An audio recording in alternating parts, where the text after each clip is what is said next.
Good evening, Shweta. How are you? Good evening, sir. I'm fine, sir. Shweta, I was very impressed by your name, Shweta. And I'm sure you would be fully aware as to what Shweta means.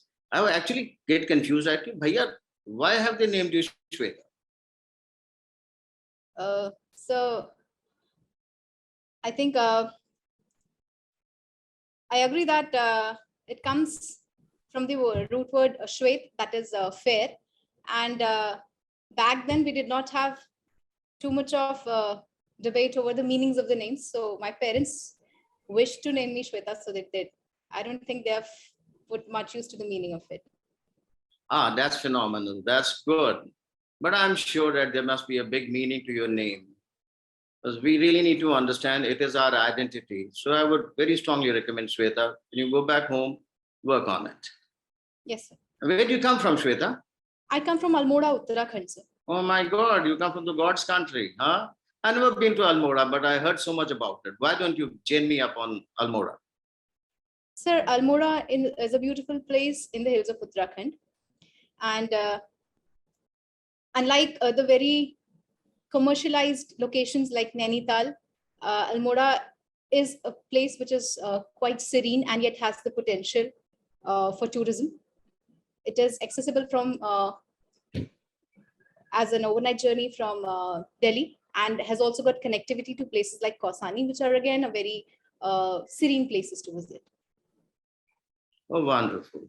Shweta, if I ever come to Almora, what will you treat me to? What are the dessert or a sweet dish or a special cuisine that you will treat me to? Sir, Bal Mithai, especially from Keemsing of Almora, is very famous, and they do parcel it to places all across the locations. Definitely, mere muh mein pani aa gaya hai. And I must congratulate you. You are doing it in your second attempt. But at the same time, I get amused that you have done your mechanical engineering. So I was just wondering as to what is your motivation to digress from mechanical engineering to an administrative field? Sir, I would like to add an information here. The DAF one that I've submitted is from 2019. In my second attempt, I got into Indian Railway Personal Services, and currently I'm undergoing probation in Railway Personal Services at Nagar in Vadodara. And this is my fourth attempt. So I would like to come back to the question now. So may I? Yeah, all yours.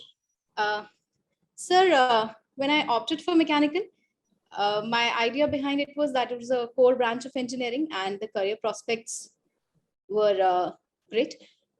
But having been there, there was always a motivation to be in services that have public interaction, that have got leadership opportunities and a diversity of job opportunity. So after having worked there in HPCL Mittal Energy Limited for 2.5 years, I still felt that that seed which I had somewhere in my mind, it was still alive and I still wanted to go for it. So I went for it. Oh, awesome. Very good answer. I'm very impressed. So, Shweta, if you ever go back to your college and you're required to address them, will you motivate them to become IAS officer or continue with mechanical engineering? Sir, I think it's totally an individual aspiration as to what career they want to be in. But I would make sure that I motivate them enough to do better and to strive for better in whatever roles they aspire for themselves. Very good. Your state has been in a lot of news, Uttarakhand, and the very fact that they're planning to come up with UCC, Uniform Civil Code. What's your take on it? Are we right? Is the country right, or your state is right to accept Uniform Civil Code? Or the kind of hooblu we see in the country happening now? Or you're looking at some problems? What is your take on it? So when it comes to Uniform Civil Code, I would like to differ from what the state government thinks about it. Something that doesn't come from the consensus of all the groups, if it is forced down, even if it's implemented, there are going to be something that doesn't come from within, is not organic in the development of a society. And I see that as a student of anthropology, having studied society to a bit, I see that as anything which the society is not ready for at that moment. That needs to be given the time for transition.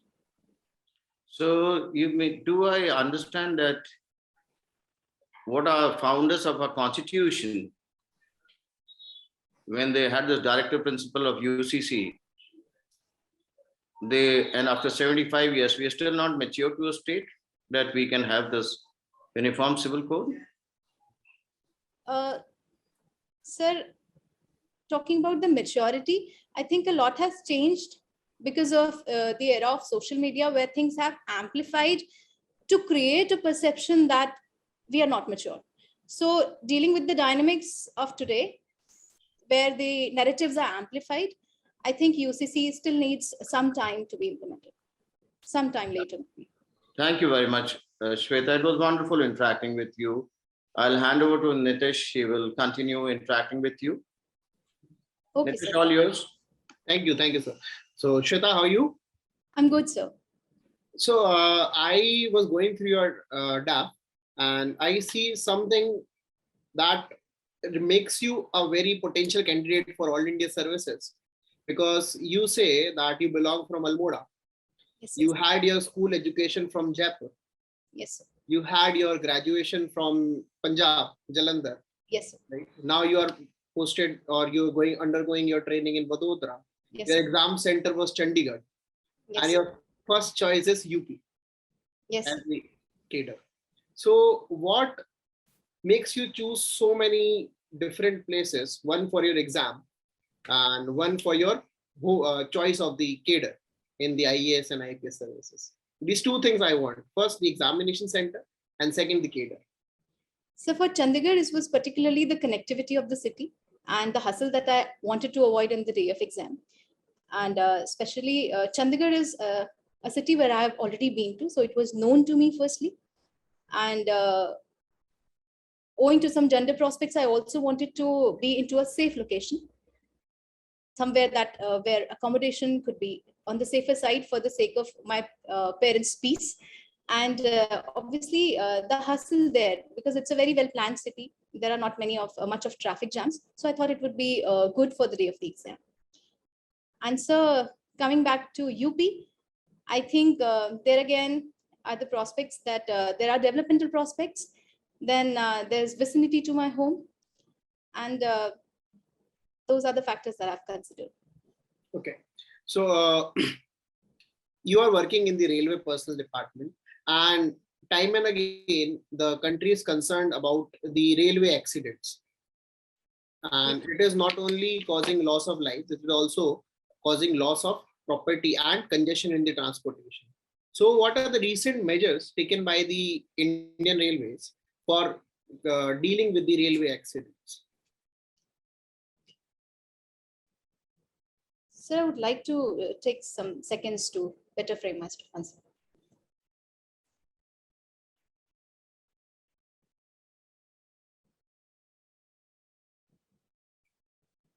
Sir, firstly, there has been a shift from ICF coaches to LHB coaches, wherein there are also anti-collision devices, anti-turtling equipments, and also automatic signaling has been resorted to, since in the majority of the cases where there have been accidents, and the root cause analysis, when that was done for the accidents, there lied fault on the side of driver. So SPAD cases were there. So automatic signaling and anti-collision devices would add to the reduction in the accidents. So there is a project regarding the anti-collision devices. Are you aware about this? Sir, I'm sorry, I'd have to read about it. So there is a project Kavach that is recently inducted. So that is an initiative to deal with the accidents. Another thing that your optional is anthropology. So can you name few tribes from Uttarakhand?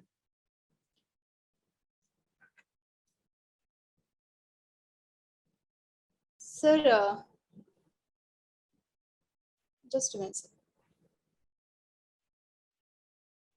So Bhotias, Khasas.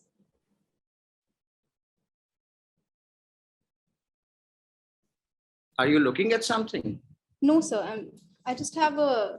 I think it's be very pertinent that you maintain eye contact with us. Okay, sir. It'll be very, very good. And that's very important aspect. The moment I see your eyes moving off from us, I get a feeling that something is not too very good. Okay, sir. Got it. Sir, Moving on to the next question. yes, sir. Your hobby is light vocal singing. Yes. So what is the difference between light vocal singing, or there is something different than light singing? Is there something called heavy singing also? Sir, I'm not classically trained. I have learned it by listening to the various Bollywood songs, and it's majorly Bhav Sangeet that is referred to as light vocal singing.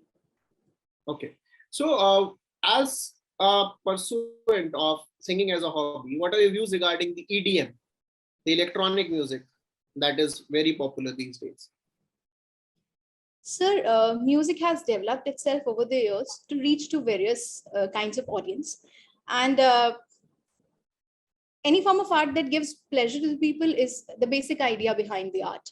So if I personally, I'm not very much a fond of EDM, but of course, when there is a segment which likes it and which promotes it, I think that is for the betterment of the music itself. My last question. Yes. As a mechanical engineer and as a probationary officer in the Indian Railway Personnel Services, where do you find the link in your education and your professional life? Sir, as of now, not very direct, but the analytical skills that I've acquired over my 4 years of college and thereafter at my job, that engineering background helped me to be into a position where I've supervised people, where I have gone into the root cause analysis of problems, where I have done resource management, and all of that is going to help me as a civil servant now. But having said that, as the IRMS is yet to unfold, and there's cutting across the departmentalization, which is a future prospect, I do see a link there as well. Okay, thank you, Shweta. Over to you, Amol sir. Thank you, and welcome, Shweta. It's really impressive to see you, and congratulations that you are a part of the service. Okay, sir. So now I have a few questions regarding you must have heard about the Civil Services Day. Yes. When is it celebrated and why is it celebrated? If you could please tell me. It's the 21st of April itself, and exactly the historical reason I'm unaware of. All right. Anyhow, so were you able to listen to the speech that our Honorable Prime Minister gave to the civil servants on the Civil Services Day? No, sir, I didn't.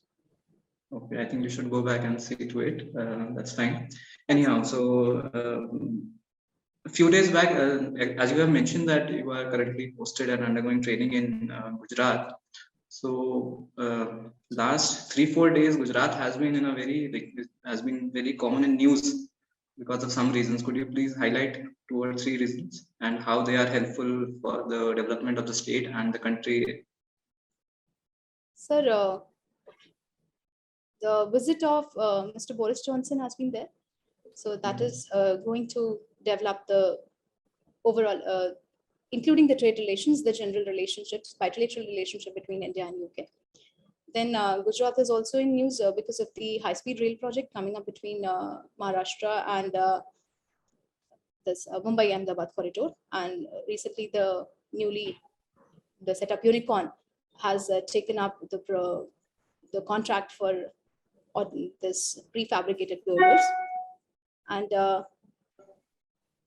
also, sir, there was in Vadodara, there was a communal clash that happened, which was there in news. All right. Anyhow, recently, Honorable Prime Minister was in Gujarat for inaugurating few schemes. Could you please tell me that what were the schemes and how they are going to benefit the state? Not able to recall, sir. All right, no problem. So I'll come back to my civil services day thing. What are the reforms required in civil services? Because you just mentioned that IRMS is yet to unfold, and there are so many things going on about the reforms that are required in civil services. Could you please throw some light upon that? Sir, still there exists a gap when it comes to the accessibility of bureaucrats, when it comes to the perception of common public, if I talk from. So that needs to be enhanced. Bureaucracy as a whole needs to be more accessible to the public to realize what are the felt needs, which may be region specific. Then there is also a need for the dynamic mid-career training that is already being taken under Karmyogi portal. And these are the two things that are coming to my mind. All right, thank you. So this was my last question. Thank you. Now I hand over to Ms. Ekta Sharma. Thank you, sir. Hi, Shweta, how are you? I'm good, ma'am. Okay. My first question from you is basically regarding the services you're currently in. Quite a lot has been talked about and done regarding the privatization of railways. What is your take? Is it good for the privatization model? Is it good for the railways, Indian railways, or not? Ma'am, privatization into the non-core operations that railways performs is certainly a good prospect. However, there remains areas like safety, the track maintenance, signaling. These are the operations that are better kept to the government itself. And also, since passenger movement leads to integration of the country as a whole and is a sovereign function, so passenger segment needs to remain with the government. However, certain trains can be privatized. Privatization at large will bring in investments, new technology, new model of governance. So yes, in that context, privatization is a welcome move. Okay, and why was in the very beginning railways was kept under the government control? Ma'am, initially the infrastructure had to be laid initially. Now that we see every nook and corner being connected with it, and there was also a freedom of movement needed in the country for integration of regions, basically from the resource generating states to the needy states. There needed to be that integration. For the industrial development of the country as a whole, railways was a much larger helping hand. Okay, and how railway has been a major important factor in the development of our country? Ma'am, railway wagons have carried coal, iron ores, and so much of raw material that was needed for the development of the industry, and has also carried those finished products to the market elsewhere. Okay, and in this slide, as you say, that it was majorly, like your answer is reflecting majorly the transportation capabilities and of the raw material, or as the connectivity has been improved because of this in terms of infrastructure improvement in the country. So what do you know about Gati Shakti, the PM Gati Shakti program? PM Gati Shakti is about the multimodal connectivity project that integrates basically 16 ministries, that integrates the earlier erstwhile silo-based approach into one portal, wherein the future roadmap or future framework of infrastructure creation will be mapped on one portal for the information of investors, for the information of private sector, to accordingly align themselves and to also specifically find the gaps that exist within the multimodal infrastructure network. Okay. Okay, my next question for you is regarding feminization of agriculture. What is your, first of all, the first question is, what is feminization of agriculture? And the following question from that is, what are your views about feminization of agriculture? Has it been a positive move or a negative move for the women of the country, especially the rural women of the country? Ma'am, the feminization of agriculture is that because of the outward migration of men of the household, women have been left to take care of the agriculture farms that they have back there at their homes. So that is what I refer by feminization of agriculture. But unfortunately enough, only 12% of the agricultural land holdings are with women.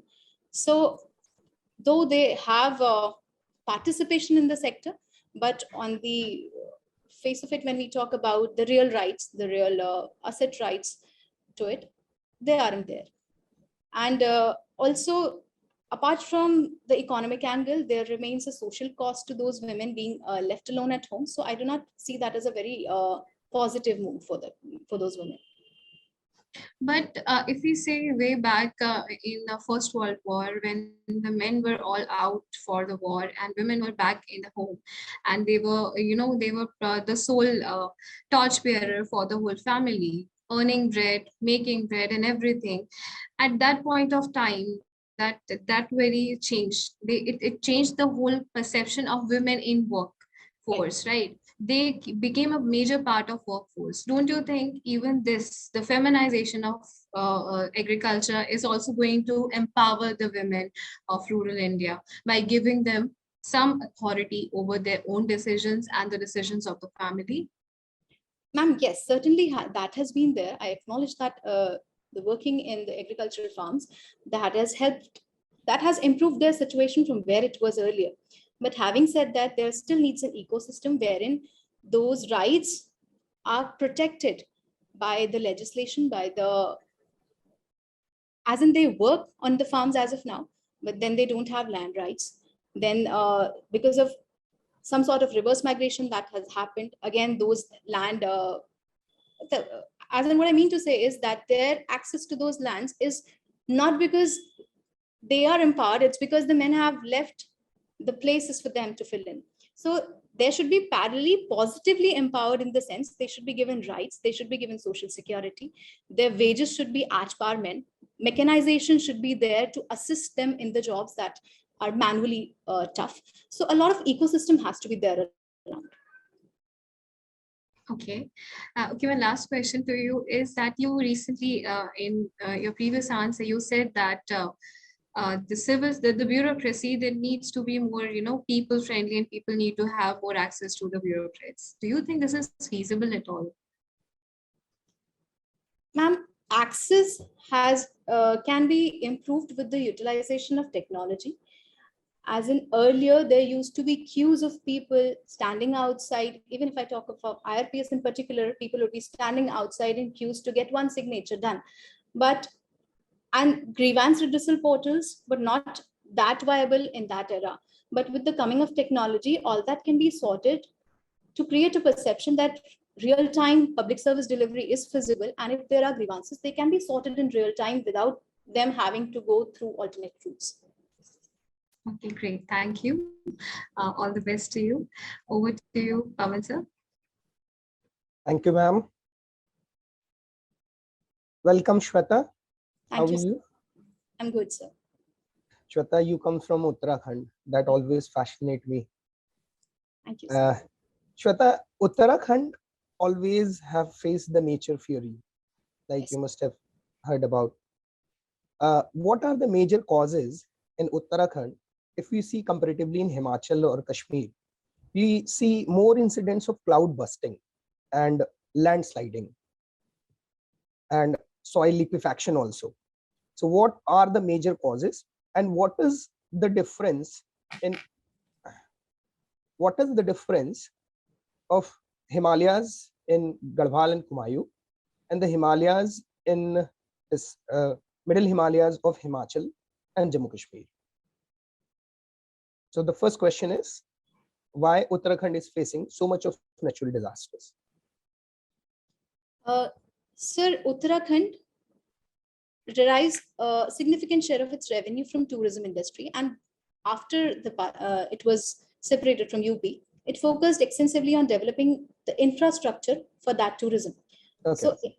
So over 50,000 hectares of land was deforested, which was majorly for construction purposes and also for hydropower projects. So that speeded destruction of the ecology has led to the nature's wrath. That is one reason. And while comparing the Garhwal and Kumaon Himalayas from the middle Himalayas, plate tectonics is one thing that comes to my mind, but I'm not very sure about the reasons. Okay. The reasons you mentioned here are mainly anthropogenic reasons. Is there any climatic reason? Is there any relation with ITCZ? That is why the busting of cloud happens more in Uttarakhand. Are you aware about something?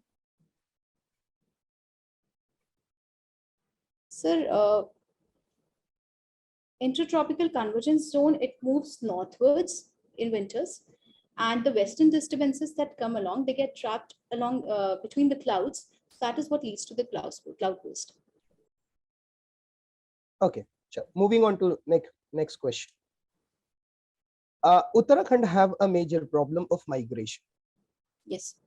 Being you are from Uttarakhand, how do you see what are the major causes of migration from Uttarakhand, and what is the difference between the migration from the Uttarakhand and the Himachal region? Sir, in Uttarakhand, agriculture contributes to only 10% of GSDP. And since 86% of the areas, I'm sorry, sir, since a majority of the area is hilly, only 86% of the cropland is basically only 13% of the cropland is from hilly area, and rest all is in plains. So agriculture is not supporting the ecosystem in a way that it does all across the country. And the migration is, if we talk of the intrastate migration, it is to the areas of Rudrapur, Haridwar, where industries have been set up. And that is what is the major cause of migration there. Okay, as you mentioned about the tourism, majorly economy of Uttarakhand depends upon the tourism. But we see that tourism of Uttarakhand or government could not harness the potential of the tourism in Uttarakhand in the way Himachal government is doing, or Himachal got the tourism. So what is the major difference? Why Uttarakhand is not able to harness the full potential of tourism industry? Sir, I would need 30 seconds to frame my answer on that. Sure, take your time.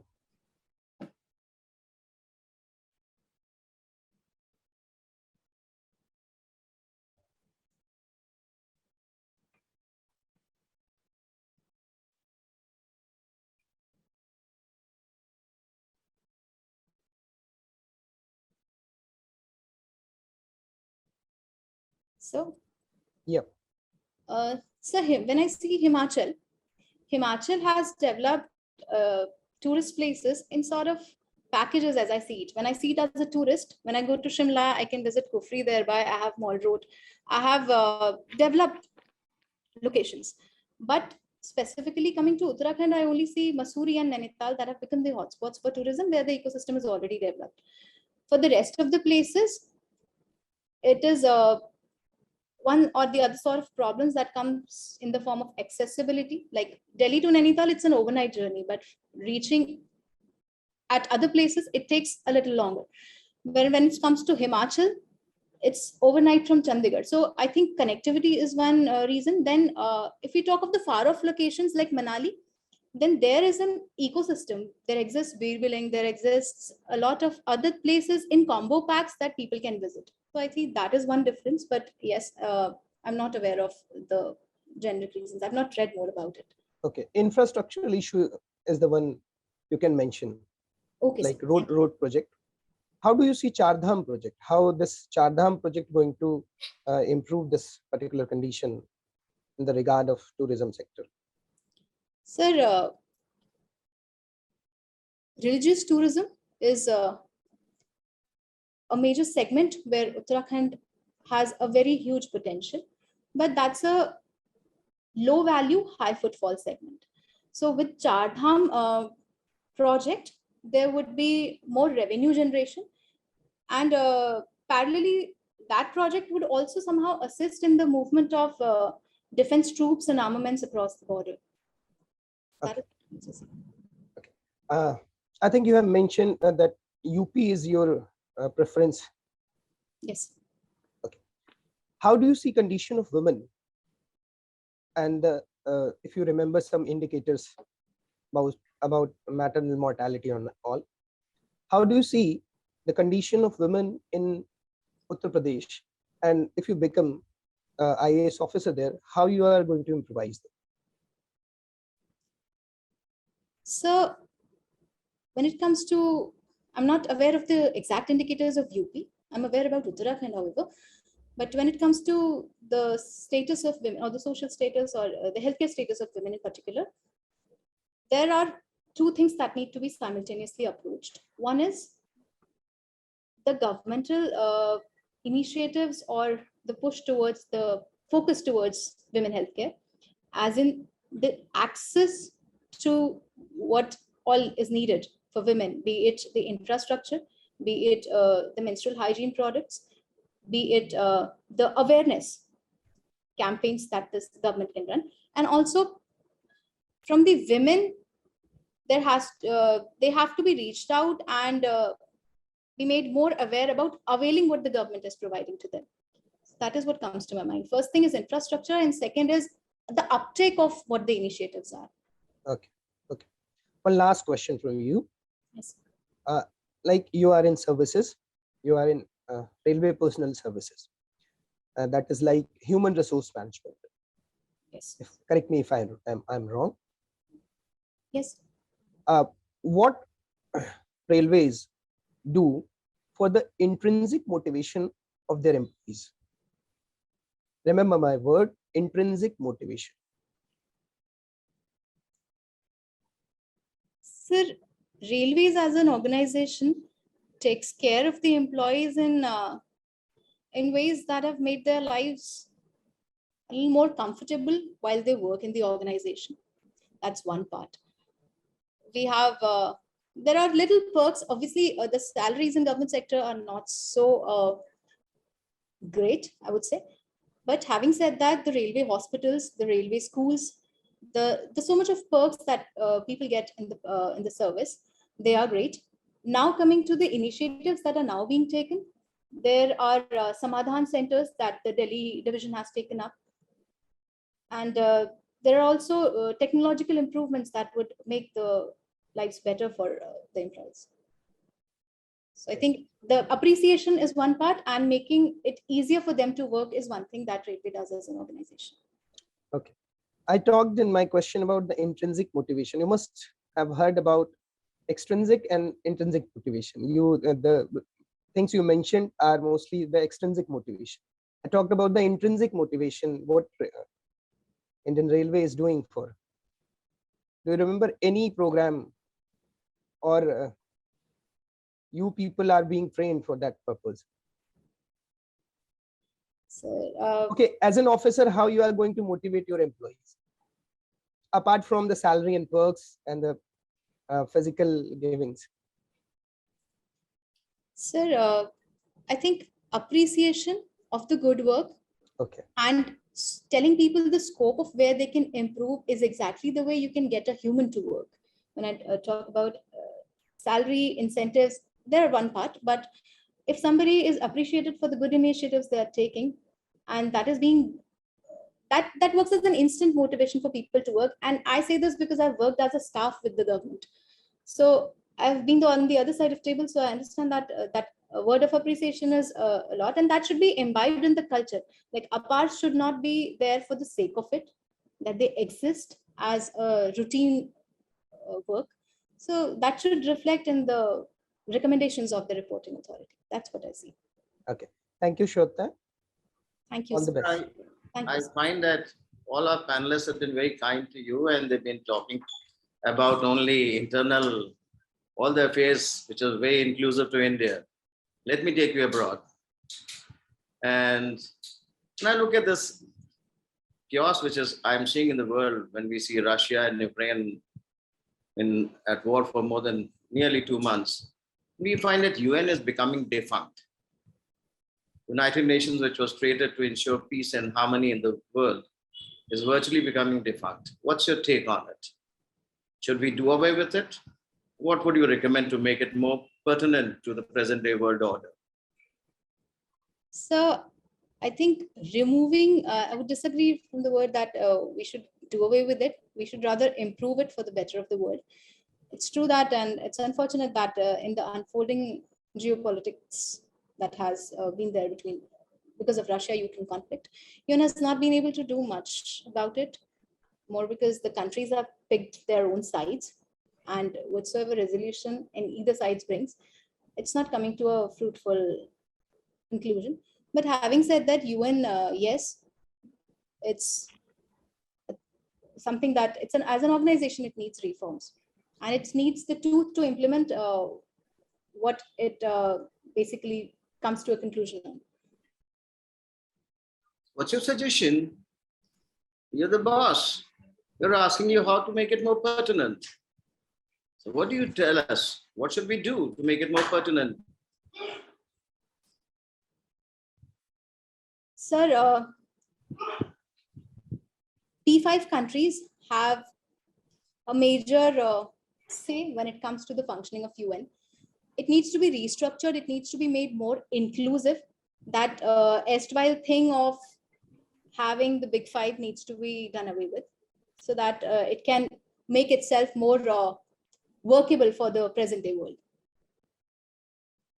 Thank you. Thank you, Shweta. It was great interacting with you. Thank you.